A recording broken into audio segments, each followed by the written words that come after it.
Good evening, everyone, and welcome to the start of 2025-26 NATS chat season. Thank you for joining us tonight.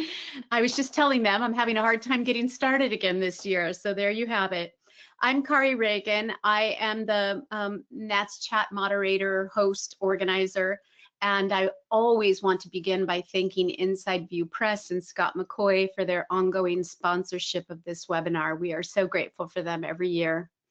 Tonight, I am joined by the fabulous Dr. Nick Klein and Kelly Scott, and we are going to talk about branding and business strategies for voice teachers. So I can't wait to get going with all these business aspects of what we do as voice teachers.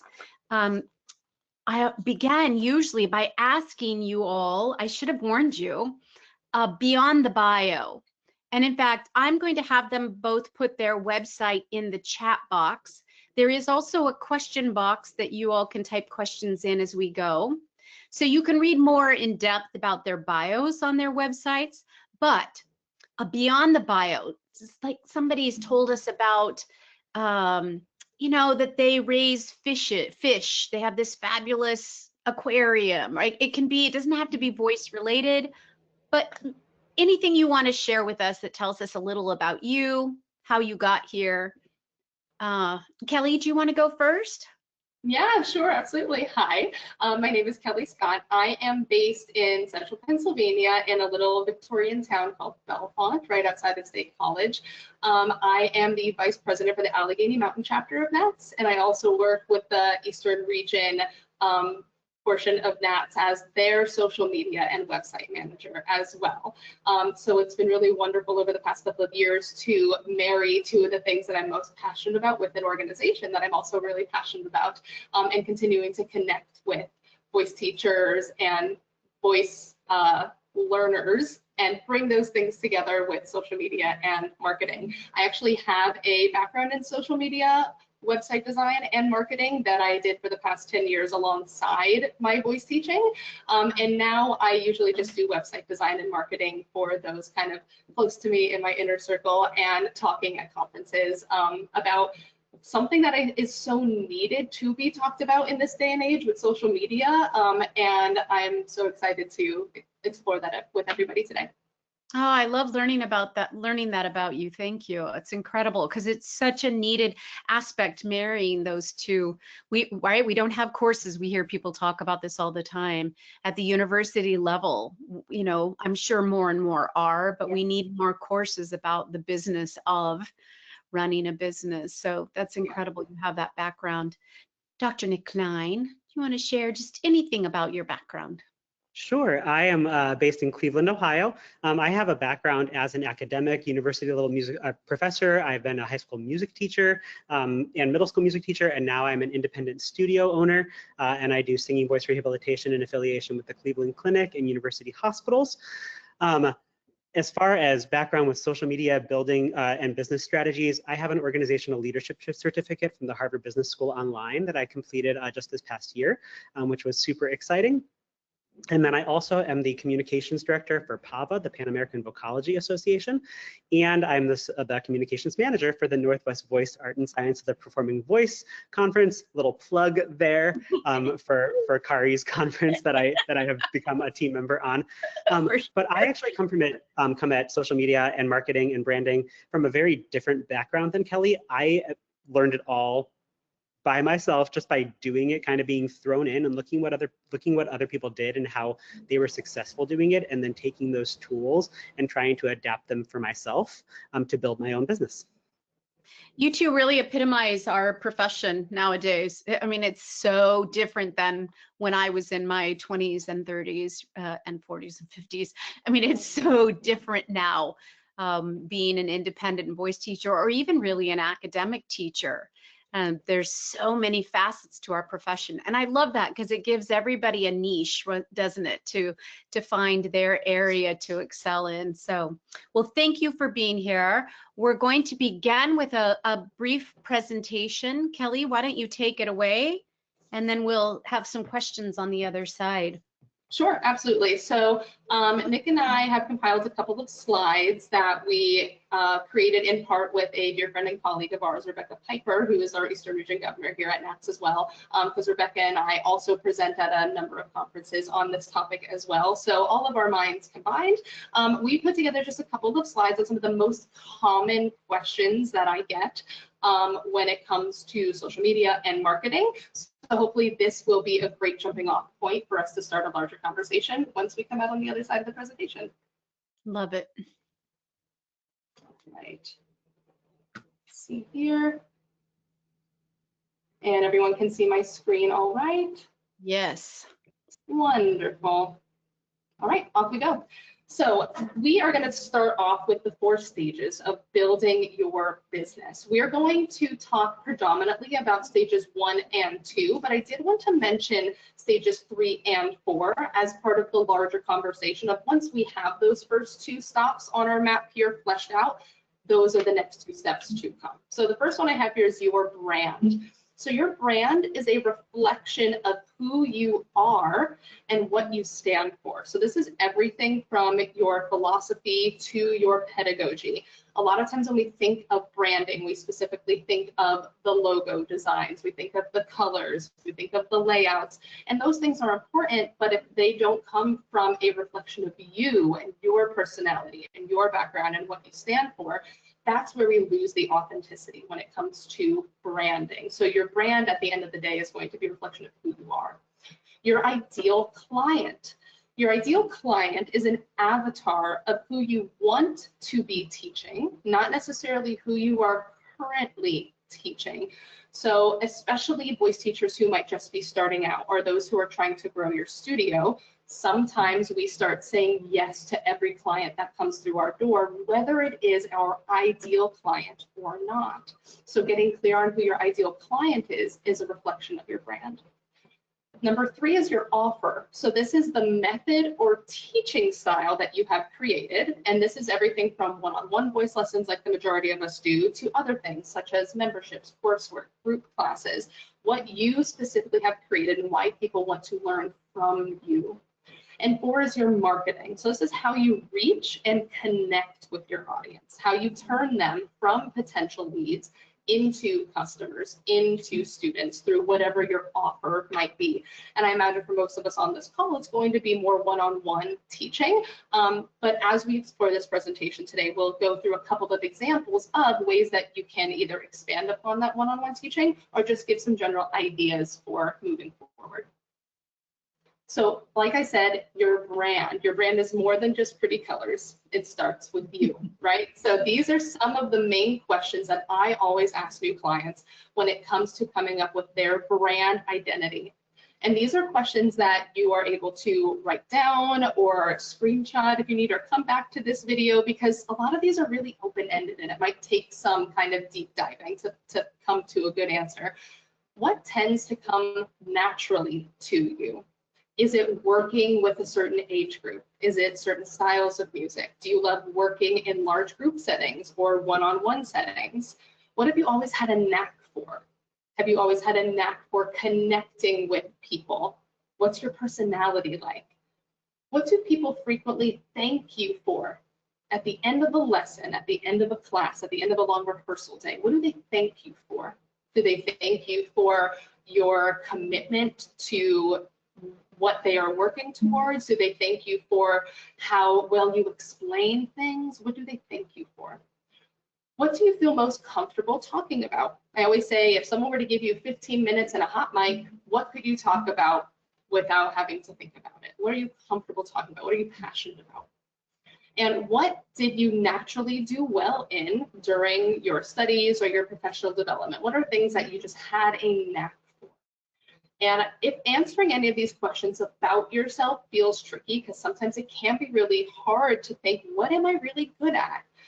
Think about how your friends, your families, or your colleagues, or your students might describe you instead. Sometimes writing about it from a third person point of view can be really helpful for you to feel a little less awkward if talking about yourself in that kind of way might feel hard sometimes.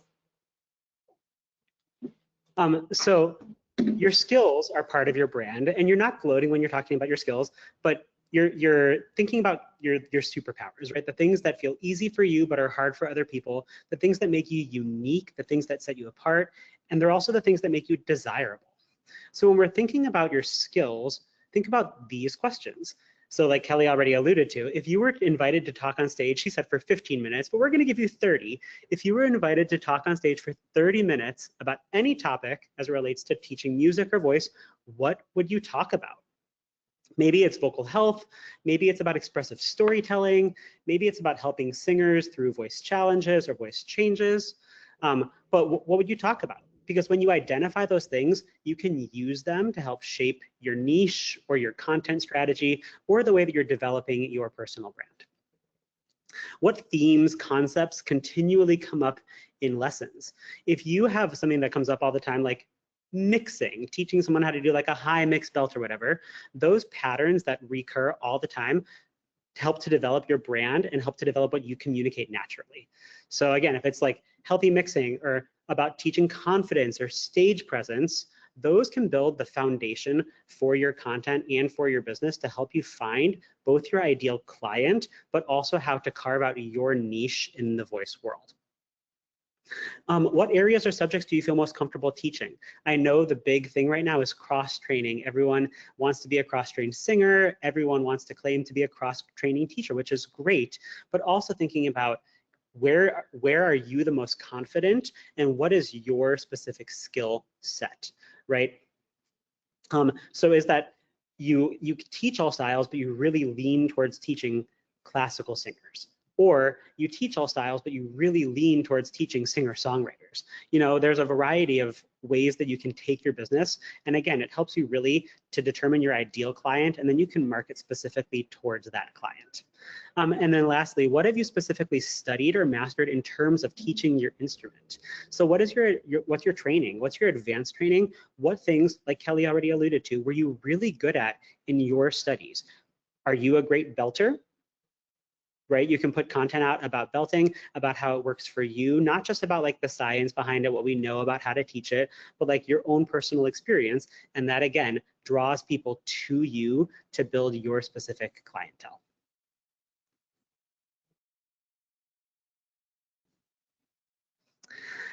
Your values are another huge part of your brand. They're the cornerstone of your business. They bleed into everything.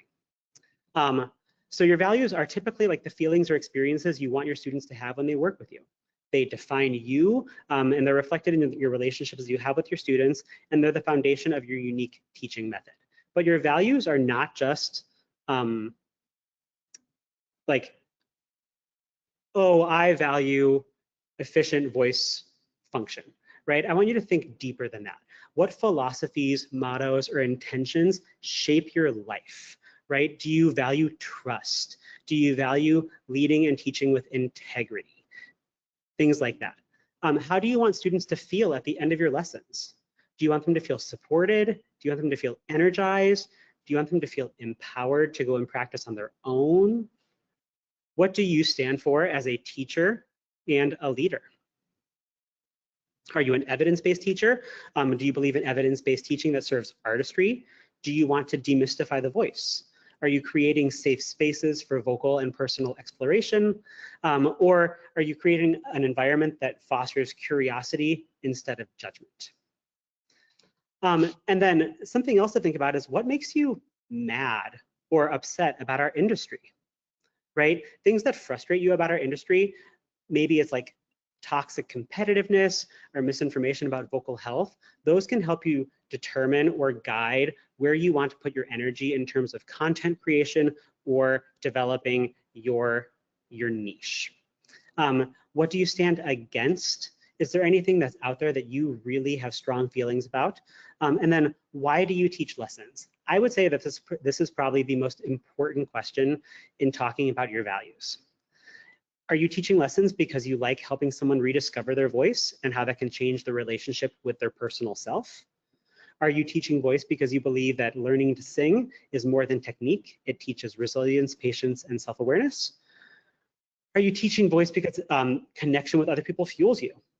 Or are you teaching to voice because the more you articulate your values, Or are you teaching voice because you want to build collaborations and not transactions? The more you articulate your values in all of your branding, the easier it is to attract students who align with your teaching philosophy.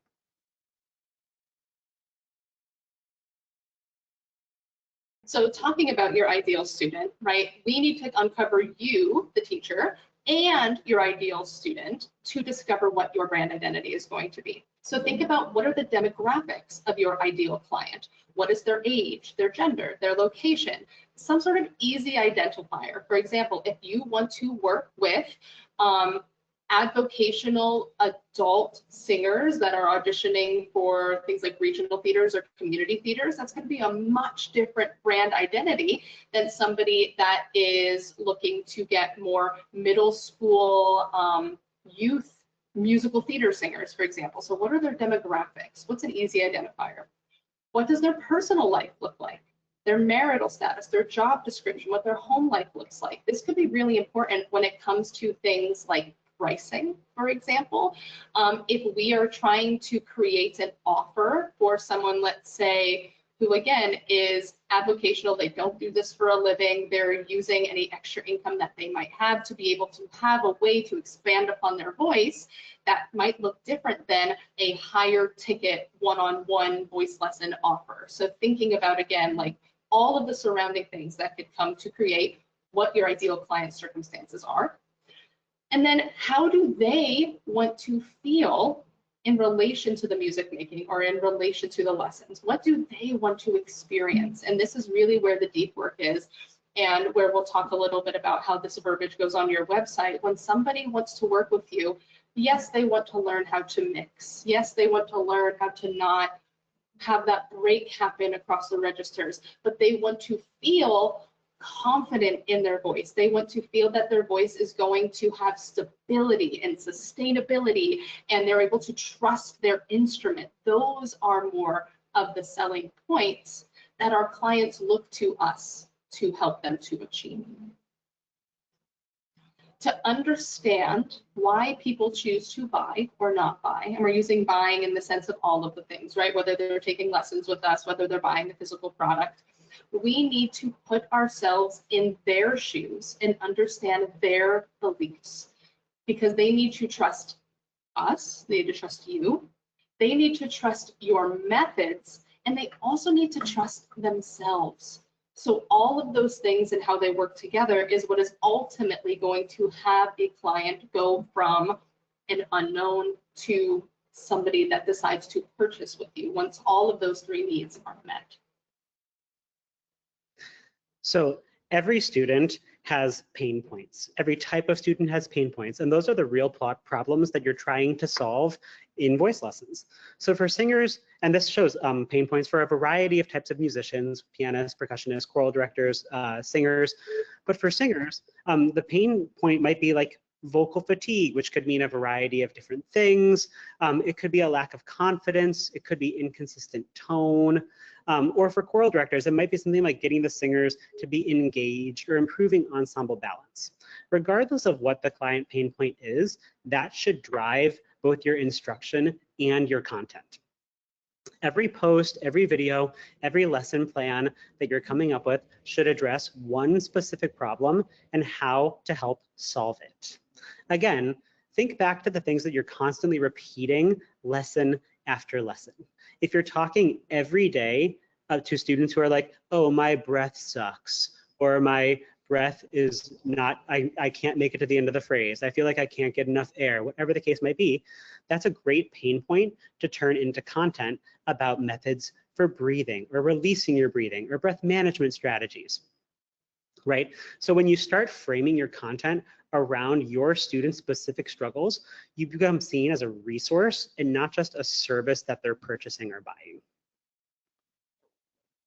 So I wanted to just give everyone a brief example of, I walked through this process myself. I have some things that I have created outside of my one-on-one teaching, and this is the steps and how all of these things came together for me to decide how I was going to branch off of my own voice teaching. So this perfect offer is going to come from a blend of your students, your ideal students' pain points, and the needs of your own.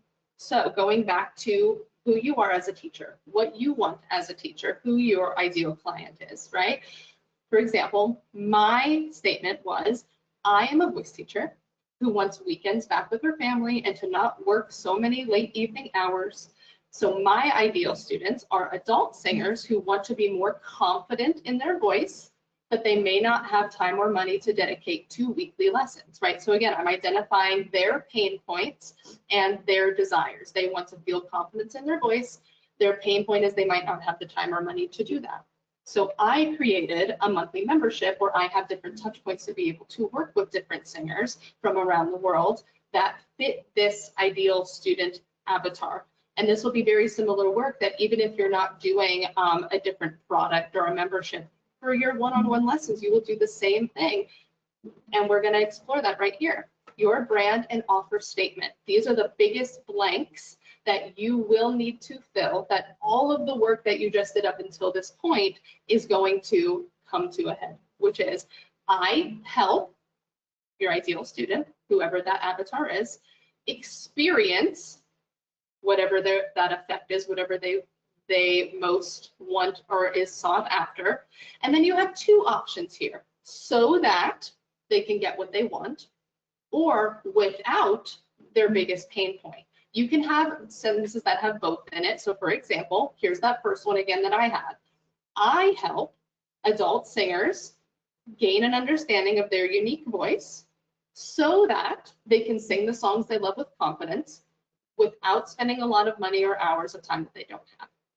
That is my brand identity for my membership, not necessarily for my one-on-one lessons, but for my membership. Some other examples of that are, I help choral music teachers create effective rehearsal plans so that they can make the most of their rehearsal time and get valuable planning time back in their day, right? So we're acknowledging the thing that they most want. And again, I help beginner piano students easily understand basic music theory fundamentals and pattern recognition so that they can more easily and quickly sight read music. So that's something that they are looking for. When we look at our brand as more of what I most desire, what my student most desires, acknowledging their pain point and the perfect marriage of bringing those together, all of those things creates your brand identity. So once you come up with your offer, because I have my own offers too, similar to what Kelly has to offer, you have to think about how are you going to market this. So you can think of your social media as the front door or the storefront for your business, for your studio. So you're going to want to start with free content or resources, content that builds trust, personable, relatable things. Not everything has to be 100% about voice teaching the entire time. I think the most important thing to remember is that regardless of what type of voice teacher you are, how much you know about the voice, people relate first and foremost to people. So when people trust you, they're more likely then to buy into what you are offering, both in terms of your content and your services. Your freebie or your downloadable resource is like a welcome gift. It gets them onto your email list where you can build a deeper relationship with them. So if you have a newsletter set up, when people log in and register for your newsletter, maybe you have an immediate link that's sent out. It says, welcome, we're so glad you're here. But then it also has the link to a YouTube video in which you offer like a 3 to 5 minute free exercise for blank, whatever is kind of in your niche. And again, that's building trust. It's helping them realize like, oh, I'm getting this for free. Imagine if I'm getting this for free, what would I get if I paid for a service? Your website and your landing page, really important questions. How easily are people, potential customers, able to navigate your website to your paid offer? Your website should be really clear in guiding them to your offer. No confusion and no clutter. Not everything needs to live on the home page of your website. Having tabs at the top or across is a great way to break it up so that it doesn't look so cluttered. And then not everything, most things on your website shouldn't read as big walls of text. Pictures, links, buttons are going to make your website way more accessible. How can you break things up, differentiate, and stylize things so that they're clear, easy to follow, and always guide your students or your clients to the paid offer?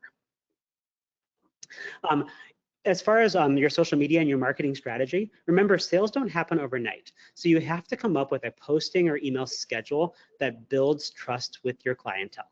So how often are you posting? Do you send out a newsletter regularly? And how much of your content is, again, relatable, humanistic content versus how much of it is growth, nurture, or sales oriented in terms of your business? The most successful teachers online are those who share generously and trust that humanity and giving value leads to the growth of their business. Remember, in all of this, in all of your marketing, students don't want just lessons. They want someone who's going to be a mentor and a guide for them. Your online presence should make them feel like you understand what they're going through and their journey.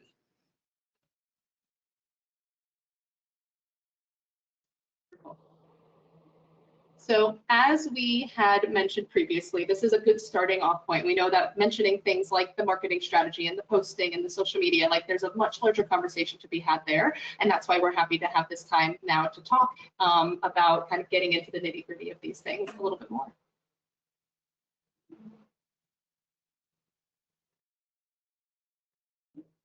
Great, thank you. Oh, gosh, we're already getting questions. Thank you both. Boy, that was just jam-packed with information. I loved all of that.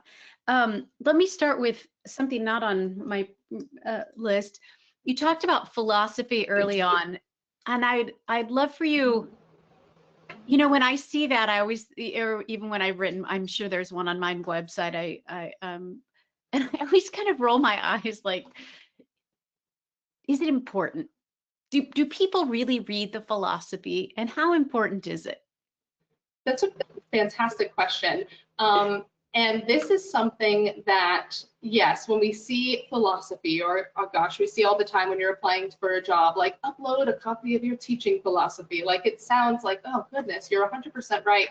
But if we kind of view the teaching philosophy again as just a different way to package the design about doing, right? So for example, Kelly, we lost your sound for a second. Can you repeat what you said? Oh, absolutely. Yeah. So thank you so much. Sure. So when we think about our teaching philosophy, it can sound very stuffy at times, but when we just find the blend of what our student most wants and what we are most able to give and bring them together, it can be very simple. So for example, on my website, and this is something that I talk to a lot of voice teachers about doing, is that the professional bio should come second to the teaching philosophy when it comes to your website, because when they come to your website, again, they want to know how you're going to help them. So if they see Kelly Scott went to NYU and she did this and she did all of that, that sounds great on paper, but I'm not marketing myself to other academics. I'm marketing myself to the student that wants to take the lesson with me. So instead, it says, Kelly is an active voice teacher who believes in evidence-based practices. She is student-led. She is someone that is consistently performing herself. She works alongside, like those are the things they want to see about how you are going to help them and the things that you're passionate about. So yes, while teaching philosophy can sometimes sound like very stuffy, sometimes, especially if we're thinking about it from like an academic interview kind of side of things, if we really just boil it down to what is a paragraph that can really consolidate what you can best provide for the students so that they feel the safest and most confident making the choice to work with you. And it really doesn't have to be more complicated than that. And on that note, I think it's important on your website in terms of website design, thinking about where those things are living. Right? Yeah. Your teaching philosophy, stuffy or not, if that lives on your voice lesson page, and then you have a biography that lives on your about page, those are two different landing pages. So if someone is there just to read about you, they might go to the about page and read your bio and be really impressed and all those great things. But if they're looking specifically for what you offer as a teacher, that shouldn't be on your bio page. It should be on your voice lesson page, because that's where they're going to be looking for it. Okay. Absolutely. We've got some great questions coming in, so I'm going to put mine on hold for a minute. Sure. Elise says, as the artistic director of a youth theater and choir director of 6th to 12th grade charter school, I naturally work with many young singers and currently teach several of them in private lessons. That said, I'm also interested in expanding my studio to include adult students. You've been discussing the importance of focusing on a specific demographic, but how critical is that really? Is it possible to be successful with a mission like hers, where singing at all ages is welcome and encouraged?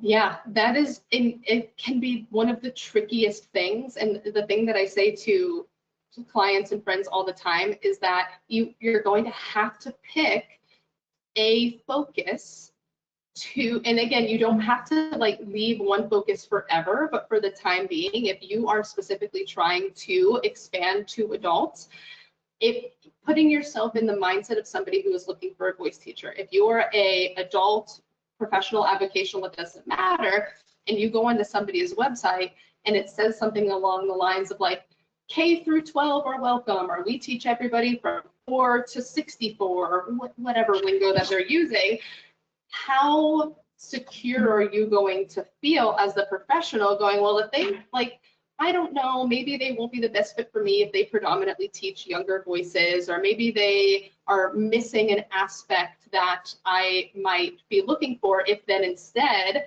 I went to another person's page and it was specifically about, I help adult avocational singers have longevity in their voice for their contracts or whatever it is, because it really comes down to the specificity of the thing that they are looking to buy. And that's not to say that on your website, multiple things cannot be true. If that's the case and you wanted to have sections for both your youth singers and your professional singers, that's where I would start. If your mission statement is going to be to serve singers of all backgrounds, of all ages, you should have specific tailored landing pages that are for the adult singer.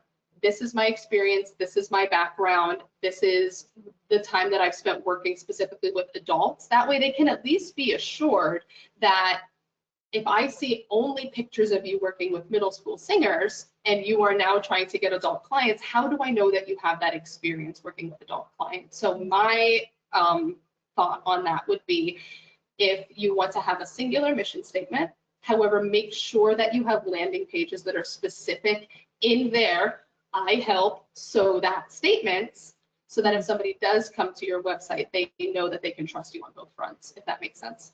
Such great advice.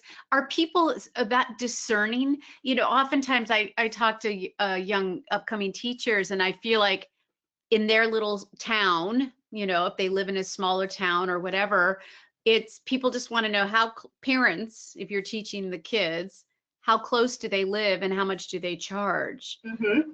Maybe that's a smaller demographic than I think anymore. But are people that discerning when they look at websites?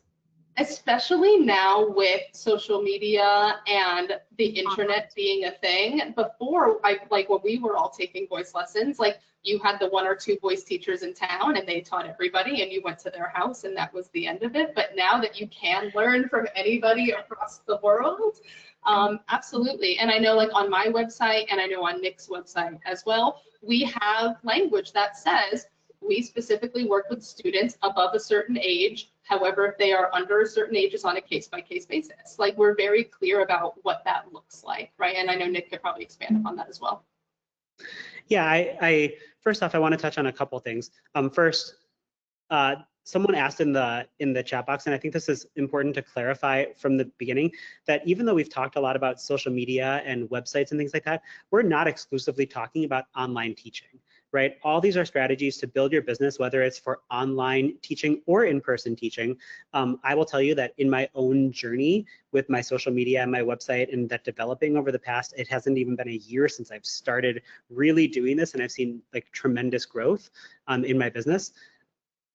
It's been about 50-50. Half the people are in person in my area, and then half of them aren't, right? So this really applies to kind of everyone out there.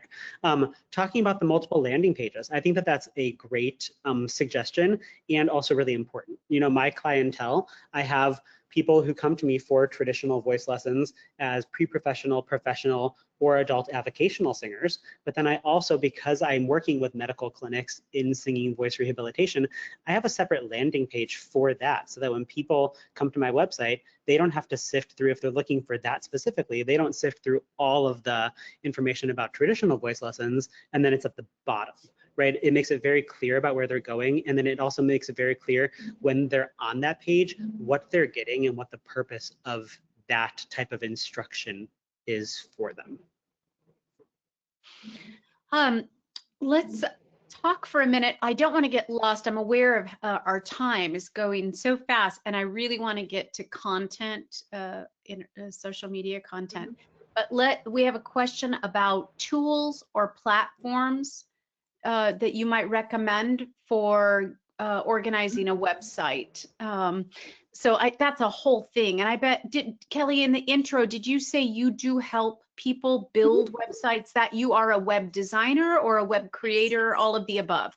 Yes. So they can reach out to you to hire you as a web designer. So we'll start with that. But any high level information you'd like to share? Yeah, sure. I mean, there are so many tools. Yeah, there are so many great tools out there now. There really are. I recommend Squarespace the most. It's the user interface is the most friendly. You can really drag and drop. You can either create from scratch, or the great thing about Squarespace now is that they have pre-made templates of hundreds of different styles of website, that if you really were just like, I don't want to have anything, I'm not a designer, I don't know what I want to do, you can just pick an existing template from there and just drag and drop your information as needed. I think Squarespace is just fine. If you were somebody that wanted to do an email list, MailChimp is free. It's been around for a long time, a lot of years. Squarespace also has new integration into doing email, web commerce, any of those things as well. And then to continue to, because they see create and organize website, I was just refreshing the question here. We use Canva a lot. I love Canva as a tool. Again, both the free version and the pro versions are great. It's a great way for you to take your images and things kind of to the next level to put on your website.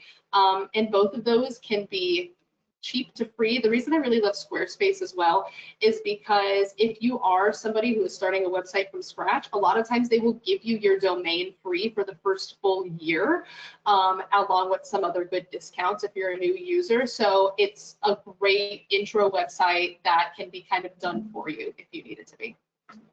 Thank you. Nick, anything to add, or we'll move forward? Oh, I also love Squarespace. One of the nice things I think about Squarespace is that they also have started to integrate an AI component where you can tell them what you want your website to look like. You can tell them your brand, you can tell them your values and your mission and your whatever, and it'll build stuff for you that doesn't look 100% like one of their templates. So it has a little more individuality, and then you can customize it further from there. So if you really have no idea where to start, there are just so many great tools embedded in that platform to get you going. Yeah. Amazing. All right, let me ask this question first. This person wants to know how to create trust as a first-year teacher who studied music industry instead of education. So as someone who studied music education, I think the important thing to remember is that doesn't really matter, right? If you know what you're doing as a voice teacher, if you have worked with students and you have evidence of success, if you have metrics that you can show about students winning awards or competitions or things like those, all build trust regardless of what your teaching background is. But then also just getting on your social media and talking to people, putting out content that shows you doing things and then giving a brief explanation as to why it worked, right? Those tiny little snippets of you doing the thing is going to build more trust than anyone going out there and saying, oh, I have these degrees, and then just resting on those kind of laurels.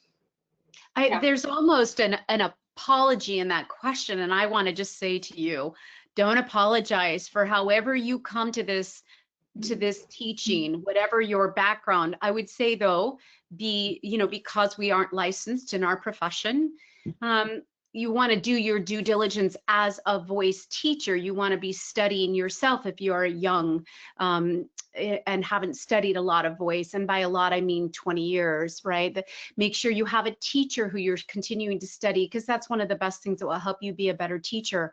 Perhaps take a practicum. We have a mentor program through NATS, right? So ways that you can build that confidence as a teacher, but definitely don't apologize. However you come to this with whatever, like you have you've studied music industry. I never studied that. So you got a major leg up on me in that aspect of our profession.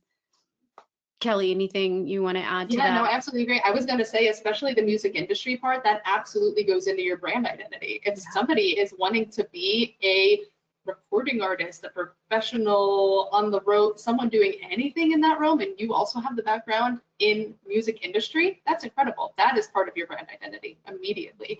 And then, as Nick was talking about before, and we can get into this a little bit later, in terms of like showing up and creating trust. My two thoughts are in, like Kari was already mentioning, having a mentor, or starting to take jobs where you're able to shadow somebody else that is doing something that you want to be doing. I know I started working as an assistant music director before I started music directing, or I started working for different theater companies as a vocal coach before I went off and did my own thing. And that's where you start to really learn, A, kind of how things are run, but B, how you want to teach. Like maybe you see someone doing something, you're like, oh, I might have a different spin on that. And that's what's unique to you. That's what's going to make you stand out. And then in the social media world of things, there is so much that is social proof that is not just testimonial based. Some of the content for me that gets me the most amount of inquiries based on the amount of trust are videos of me belting up into the heavens doing fun little challenges, right? And I do that because I know it's social proof, because someone's going to come across my page and they're going to see me doing high mix belt songs decently well, I would hope. And they see that as social proof of, oh, I can do it. You look at the rest of my content and you see, oh, I can teach it.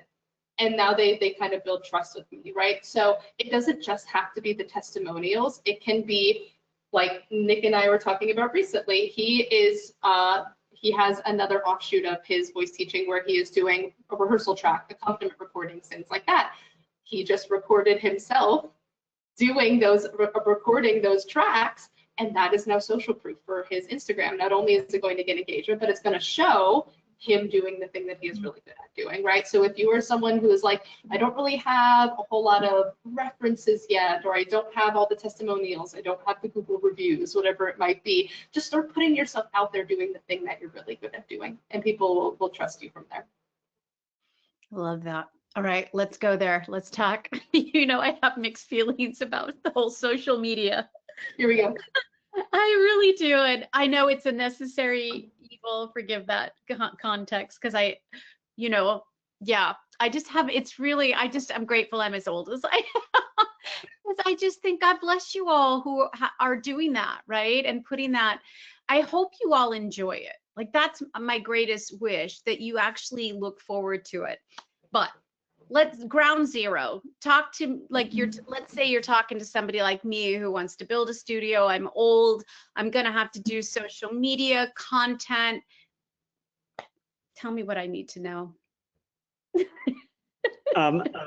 So I think one of the important clarifications here, first off, is that Kelly and I are coming at this conversation from slightly different places. Kelly has been doing social media for her business for a number of years now and has grown a huge following. I've been doing social media for my business for about 7 months now, and have seen, like I said, immense and really fast growth in that. So it's just, we're coming at this from different viewpoints.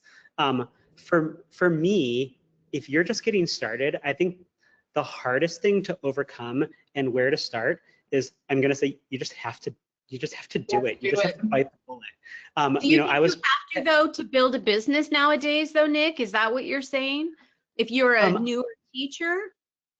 I think that your business will grow significantly faster Okay. if you do it.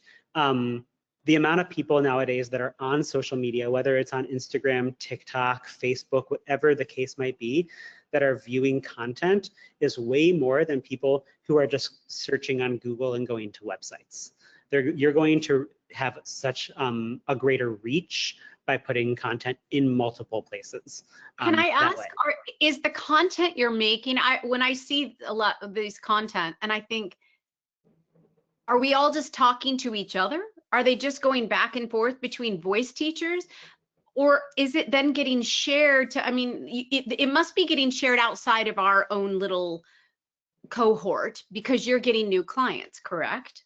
Yeah, so it has to do a lot with, again, who is your intended audience for your content, right? So there are some pieces of content that I put out that are for other voice teachers, right? And my goal is that those other voice teachers see those things and then share them, because then it's going to get to their students, right? So it's kind of a roundabout way, and it's not because I'm trying to poach their students.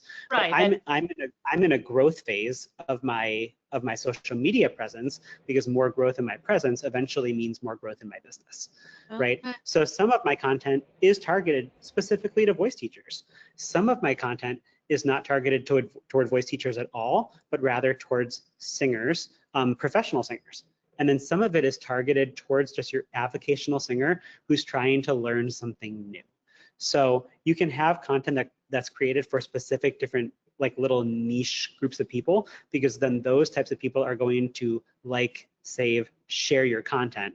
And that's how it gets pushed even further into the world of social media. Kelly, go ahead. Yeah. I'm sure. Absolutely, yeah. So to double back on what you were asking before, of like, do we need to produce content? At the end of the day, like Nick said, there's different touch points and different ways that we're reaching your ideal client. Depending on who your ideal client is, they might prefer one social media platform versus another social media platform. But at the end of the day, one thing I look at a lot when helping clients with things is the SEO, the search engine optimization of your presence, your brand. So if I only have a website and my website exists, I'm not updating my website, there's no blog associated with it, there's nothing that is changing on my website, Google is not going to see it as anything that is trustworthy or active, and it will not push it in search results, because there's nothing happening with it. There's no change that's happening. Versus if connected to my website, I have active social media pages, I have active newsletters, I have other things that are showing the algorithm gods that I am active and I am a thought leader in my industry, it will show me at a higher rate across all search engines. So that's something to keep in mind, is like, do you need to create content? Not necessarily, however, know that by remaining stagnant, Google will not see you as a thought leader, and it will not rank you higher in search results because of that. And I so think that's that one goes thing. back to, Kelly, I think that goes back to, you just have to get out there and do it, right? Whether that's making content, or maybe it's, and when I was starting, I used to tell Kelly all the time, I hated doing this. I used to hate getting on my Instagram story and just talking to the camera. I was like, I feel awkward, no one's watching this, whatever. But the more you do it, the more the algorithm gods, as Kelly said, recognize you as being active, and all of a sudden you get pushed further towards more people's pages, and then you have like really quick and immense growth because they recognize you as being active and people engage with it. I don't really even know the difference between, I text Nick all the time. I'm like, did you see something? Like, what's the difference between a story and a post? And I'm saying this, I'm sorry if people on here are already aware of all this, but there has to be other people like me on with us tonight that maybe appreciate this question. What's the difference? And do I care where I put things? Yeah, I mean, no, great questions. And one thing I think that's a good like clarification to have is sometimes when we think of content, we think of like the trending dances, we think of the challenges, we think of things that are maybe a little bit more performative.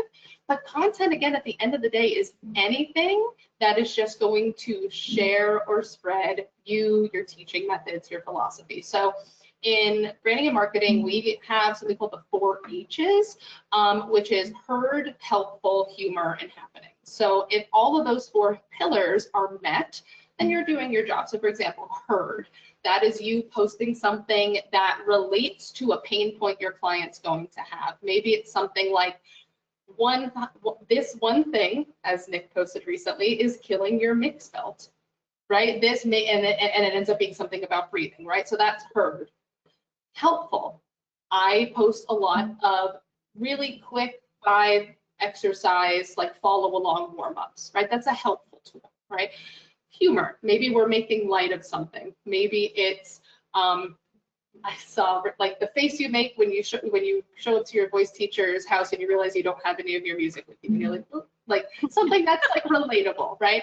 And then happenings. Happenings can be anything. Happenings is maybe you post the behind the scenes of a musical that you're working on. Maybe you showcase something that a student did. Maybe you show that you were working on a professional development opportunity.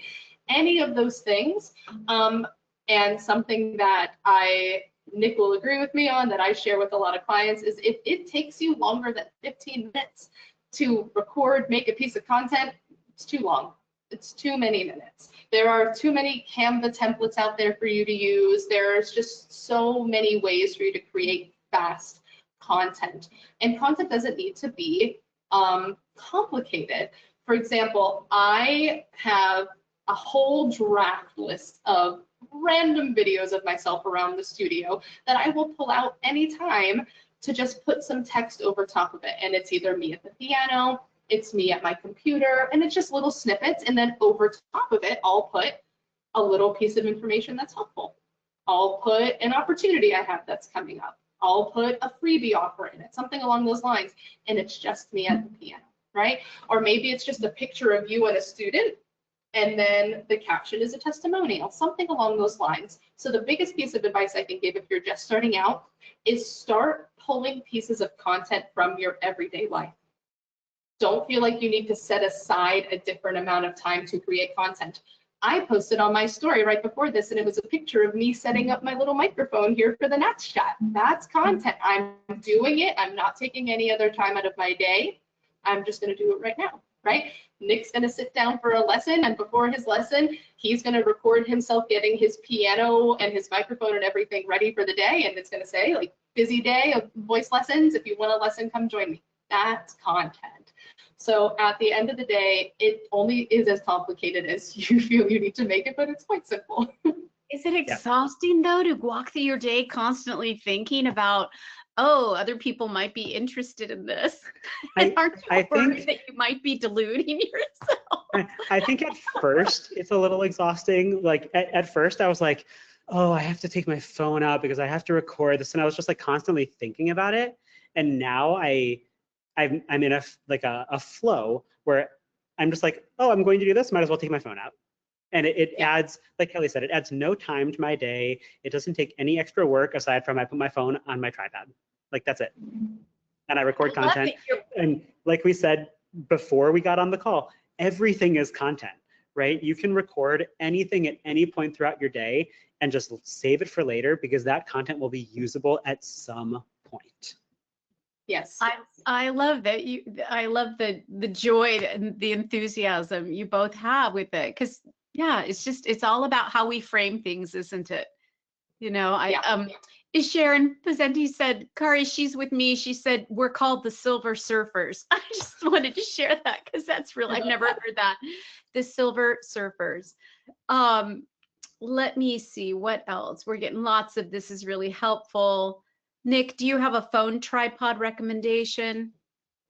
I actually have a tripod that I really love. I just got it. It was only like $22, and I hate to tell people to shop on Amazon, but it was only like $22 on Amazon. And it's this expandable little tripod. It's magnetic on the top, so my MagSafe phone just like magnets right to it. My phone can rotate 360 degrees. I'll go on Amazon and I'll look for it real fast. I'm in my orders and I'll pop it in the chat box. But I love it, and it's so small, it fits in my backpack, and I just take it everywhere with me. What is a realistic posting schedule? I was meaning to ask you that, Yeah. so I'm glad to look at my notes. Is daily you need to be doing it? No. So here is the difference. So now we say that, like, yes, everything is content. However, social media strategy, if you have a growth mindset, of you are actively trying to grow your platform, does have to have some consistency behind it. Because remember, SEO, Google, all of those things are going to play a big part in how trustworthy a platform sees you in terms of your posting. When I first started posting, I was posting 4 to 5 times a week, which is a lot, right? However, not all of those posts were very in-depth. If I go back and look at my original posting schedule now, I had one little piece of B-roll, and yes, I see I do have a lot of B-roll of myself. You're 100% right in the comments because it's useful. It's a piece of B-roll of me. B-roll, great question. B-roll is just like anything that is just like background footage. So like if I were to like put my phone over here and record myself on this call and then I could use it later, that's B-roll. Just something that like it's not me directly talking to the camera, but some sort of background footage. Okay. So some sort of background footage. I had a testimonial, just a single square testimonial that I posted. I put a photo of myself up doing something related to teaching voice. I had a photo of me music directing. I put up a photo of me in the studio teaching. And then I put up one main reel a week that was like, here's a vocal exercise to try, something along those lines. So 3 of the 4 of those things can be done in 5 minutes or less. And then the vocal warm-up video that I created, that's the thing that takes a little bit longer, but those are the things that are going to grow you the fastest. So those are like the main 4 that I was posting. Now I'm lucky if I post once or twice a week. I try and post twice a week, but Nick and I, we talked about this before. Nick and I are in just 2 different places with our social media right now. Nick is in a growth phase. I'm in a sustaining phase, where I'm not actively looking for followers so much as I am new clients. And having my presence as it is perfectly fine for me. So the types of content and the schedule that I have is slightly different than Nick's, which he can talk about now as well if he wants to. Yeah, so when I started, I made a commitment to myself that I was going to post 5 days a week. I was going to post Monday through Friday every single day. And I'm not gonna lie, I went to ChatGPT and I asked it to create a content schedule for me for a voice teaching business for Instagram, mixing up like single posts, like a single slide post, a carousel post, which is the one with multiple slides that you like swipe through. Okay. A short reel, which is a reel that I consider like under 30 seconds, and then a longer reel, which is between a minute and 15 seconds.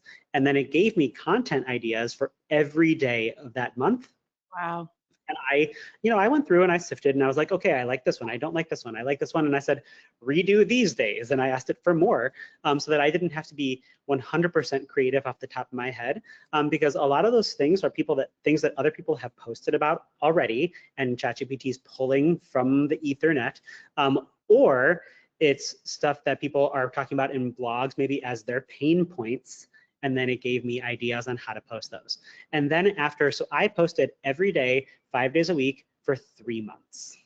And then after that, I went to 3 days a week, which is where I currently am, where I'm still putting content out on Monday, Wednesday, Friday, typically. Not always, but typically. But with even like Kelly said, within that content, not all of it is really complex stuff. You know, I might put out one reel on Monday, and that reel took me 6 seconds to record. I put some words over it. I finished the entire reel in under 5 minutes. And then I put out a carousel post of singing affirmations on Wednesday. It's just like 4 things that people want to hear or people need to be told, and those get a lot of shares. And then on Friday, I might put out another reel or just a single post or something like that. But yeah, because I'm in a growth phase, I'm still putting out more content regularly than Kelly is. But my hope is that eventually I'm at 2 days a week, 1 day a week, and then I can start recycling some of my content or upcycling some of my content so that I'm still putting out content, but it's not a whole lot of work now, but it becomes even less work because the content's already there and I'm just repurposing it. Yeah, and that's the phase I'm in. I've been recycling a lot of content as well. Can you tell me the purpose of the posts where people just sit there like this while we read the screen and they're just... I would love to. Yes, so you know what I'm talking. I hope, did I explain that well enough that people know what I'm talking about? You did, and I have thoughts too. yes, so okay, so when it comes down to it, there are two different types of content. There's growth content and there's nurture content. At the end of the day, the algorithm wants to see not only did you watch a piece of content of a given creator, but did you watch it A, all the way through, and B, did you watch it more than once? So for example, something that I do a lot, that Nick now does a lot, is having a piece of content that is just a face, something behind the camera at a piano that's no more than 6 seconds. However, the text on the screen takes you more than 6 seconds to read. So now by default, you are watching these videos of somebody not really doing anything, kind of mindless, twice.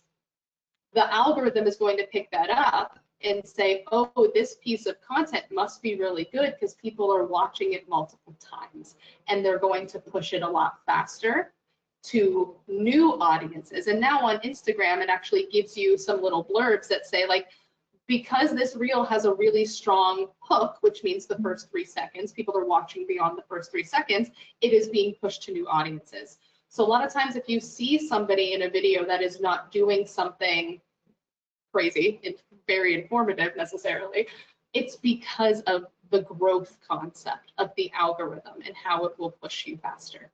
So for example, I have a video that it's 6 singing truth bombs, and it is 6 seconds long, and it is just text over me drinking iced tea.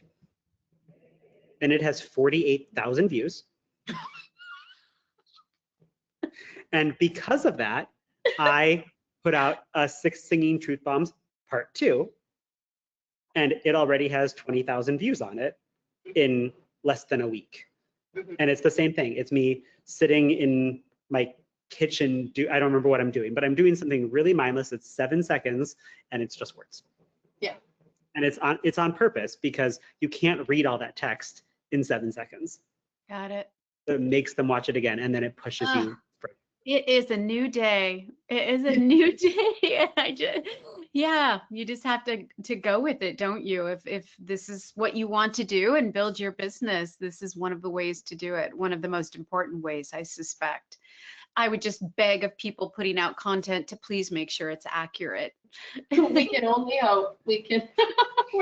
we're trying, and that's, I think, one thing that Nick and I are both passionate about is at least, like, we try and make content that is enjoyable and still very founded in actual science and pedagogy. Yes, I have no doubt with you too. I think if I had to really, like, 2 big things as a takeaway in terms of creating social media, one would be to make multiple pieces of content on one singular topic, because then you're not consistently trying to think of new things. So an example of that would be, if I made one singular post, this is how I used to post, was one singular post was like, quick voice tip, and then it would say something along the lines of, make sure you're not pushing your volume too loud when you're attempting to belt, something along those lines.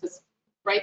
Then the next video I put out is, did you know that you might be using too much volume when it comes to your belt?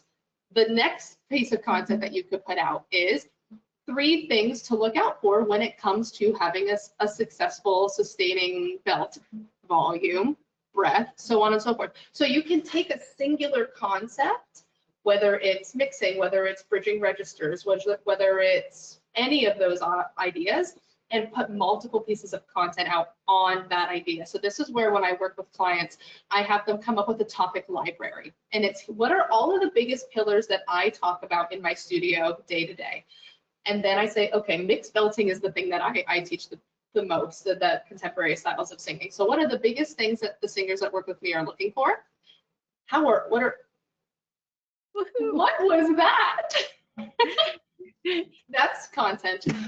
These are all the things that our singers are looking for. What are the multiple ways that I can make content based on that one singular thing?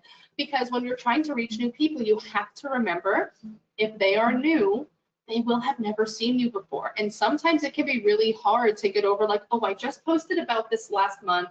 I shouldn't post about it again because it's going to feel like too much. If they're new, they've never seen it before. So you're allowed to keep reiterating yourself. You're allowed to keep recycling things because it will continue to get to the audiences that you want to get it to. And the second most important thing is to batch your content when you can. So batching is, you set aside, okay, if you're somebody that's really busy, you don't have a whole lot of time, the last thing I want anyone doing is making content on the day of, or sitting down at their computer going, oh my goodness, I have to put something out. I don't know what to do. I'm fresh out of ideas. Set aside 30 minutes each week, just 30 minutes, and create as many posts as you can in that 30-minute time frame. And it could be all the same template of quick tip, this, copy it 5 times. Then you have another template, do it for another topic, another 5 times. And then you can take that content and put out 1 a week. And now all of a sudden you have a month's worth of posts that you banged out in that one 30-minute session. So really making the most of your time. And for me, I tell people all the time, if you are struggling about something and you have to put something out, don't put anything out. It will come to you. Like, don't feel like you have to sit at a computer and try and spin your wheels about, oh my goodness, the algorithm, all of these things. Just put out what feels good. And if you have nothing to post, people love people at the end of the day. People want to work with you because of you.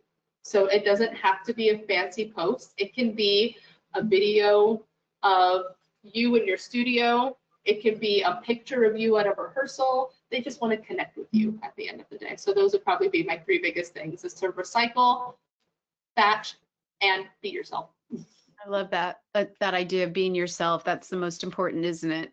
Being authentic, and those that are supposed to come to you will come to you. Yeah. Well, thank you. Thanks for those who have hung in there with us. We're a bit over. I can't thank both of you, Nick, Kelly, for all of this. What a wealth of well-presented information. So thank you for starting off this season so beautifully tonight. I really appreciate your time and expertise. Thank you so much. Thank you for having us. And I'm sure I speak for both Nick and myself, but if anyone has any other questions or they want to continue the conversations, I know our emails, I think, were in the chat at the very beginning, but you can find us both on social media, and we would both be so happy to continue chatting with you or helping you in any way we can. And we can continue the conversation on the Facebook NATS chat page as well. And you Absolutely. Yeah. Well, thank you. November 9th is our next NATS chat. We're going to be discussing vocal techniques of cantorial music and classic Jewish repertoire.